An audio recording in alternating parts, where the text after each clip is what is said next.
പ്രിയമുള്ളവരെ, ഈ നോമ്പ് ദൈവത്തോട് നിശബ്ദതയിൽ സംസാരിക്കുവാൻ,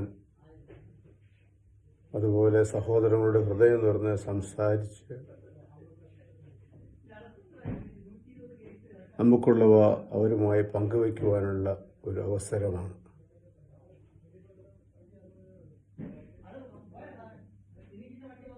ദൈവസ്വരത്തിന് നമ്മോട് പലതും സംസാരിക്കുവാൻ ഉണ്ട്. പക്ഷെങ്കിൽ നമ്മുടെ തിരക്കും അസ്വസ്ഥതകളും ലൗകിക വിഘ്നതകളും ദൈവസ്വരം കേൾക്കുന്നതിൽ നിന്ന് നമ്മെ പലപ്പോഴും പിന്തിരിപ്പിക്കുന്നു. ഈ വലിയ നോമ്പിന്റെ അവസരത്തിൽ നാം സ്വസ്ഥമായിരുന്ന് ദൈവസ്വരത്തിനു വേണ്ടി കാതോർക്കണം. അപ്പോൾ നമുക്ക് ഹൃദയം തുറക്കുവാനും ലോകത്തെയും നമ്മുടെ സഹോദരങ്ങളെയും പരിപൂർണമായി മനസ്സിലാക്കി തിരിച്ചറിയുവാനും കഴിയും. സമയമില്ലെന്ന് പറഞ്ഞ് പലരും ജീവിതത്തിൽ പരക്കം പായുന്ന ഒരു കാലഘട്ടമാണ്. ഈ നോമ്പിൽ നാം അല്പസമയം സ്വസ്ഥമായി എന്ന് ദൈവസ്വരത്തിനു വേണ്ടി കാതോർക്കണം. നാം ദൈവസന്നിധിയിലെ സ്വസ്ഥതയോടെ ഇരിക്കുമ്പോൾ,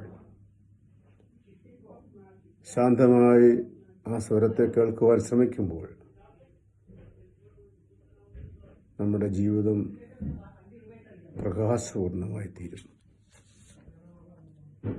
പ്രിയമുള്ളവരെ, ഈ നോമ്പുകാലം നഷ്ടപ്പെട്ടു പോയതിനെ തിരികെ പിടിക്കുവാനുള്ള സമയമാണ്. ദൈവം നമുക്ക് നൽകിയിട്ടുള്ള എല്ലാ നല്ല ബന്ധങ്ങൾ ഒരു പക്ഷേ നമ്മൾ നഷ്ടപ്പെടുത്തിയിട്ടുണ്ടെങ്കിൽ അതിനെ വീണ്ടെടുക്കുവാനുള്ളൊരു അവസരമാണ്. നമ്മൾ നമ്മുടെ സഹോദരങ്ങളെ, നമ്മുടെ ബന്ധങ്ങളെ, ജീവിത സാഹചര്യങ്ങളെ നമ്മൾ തിരിച്ചറിയണം.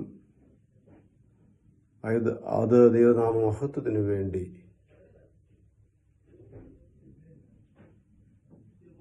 അവിടുത്തെ സന്നിധിയിൽ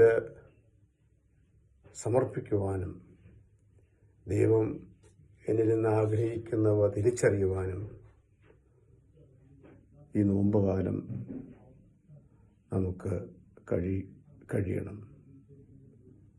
ഈ നോമ്പ് ഒരു നവീകരണത്തിൻ്റെയും പുത്തൻ ഉണർവിൻ്റെയും ദൈവസ്നേഹം പങ്കുവെക്കലിൻ്റെ സമയമായി തീരട്ടെ. എല്ലാവർക്കും ഈ നോമ്പിൻ്റെ പുണ്യദിനങ്ങൾ നന്മകളും ദൈവനാമത്തിൽ ആശംസിക്കുന്നു.